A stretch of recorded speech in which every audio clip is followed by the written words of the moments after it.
So hello সবাই কেমন আছেন? আজকে আমি আমার নতুন blog so happy not 31st কোনো ব্লগ দিই নাই, মন চাচ্ছিল না। সো গাইস আপনাদেরকে সুন্দর একটা ভিউ দেখাবো। সো অন্তত যারা যারা রাজবাড়ি থাকেন তারা আমি একটা কথা বলবো, সেটা হলো জানতে পারবে ইউকে পার্ক অর্থাৎ ওরাকান্দা। আমরা এখন ওরাকান্দায় যাবো, স্পেশাল ওরাকান্দা ব্লগ। সো যে ওইদিকে একটু ভিউ আছে, ভিডিও আপনাদের দেখাবো। সো গাইস দেখেন কত সুন্দর ভিউ।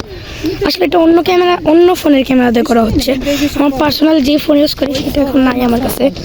আমি একটু বাসায় আসছি, আসলে আমি এক জায়গায় দাওয়াত খেতে আসছি। সো গাইস দেখেন কত সুন্দর, কত সুন্দর একটা ভিউ। ক্যামেরাতে দেখতে এমন লাগতেছে কিন্তু আসলে খুব গর্জিয়াস, মানে খুব সুন্দর। এসব গ্রামীণ পরিবেশ খুব সুন্দর লাগে। আর সামনে একটা বিল্ডিং দেখতেছেন, হয়তো এটা সম্বন্ধে কিছু বলি। এটা একটা স্কুল নাম কি আমি জানি না।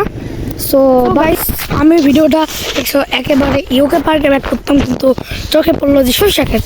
আপনারা তো ভালো করে সরষা ক্ষেত দেখেন নাই, সো আমি একটু দেখাচ্ছি সরষা ক্ষেত, সরষা ফুল দেখেন কত সুন্দর। এই শীতকাল আছে, এখন শীতকাল চলতেছে বর্তমানে, অনেক সুন্দর গাইস দেখেন।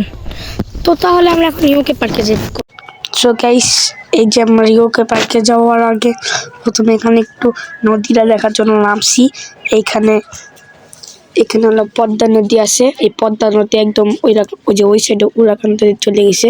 তো আমরা একদম এখানে যাই দেখা করছি। তো গাইস দেখেন আমি গোড়া খেতেছি, তাহলে আমি আবার একটু গড়াগড়ি খাই।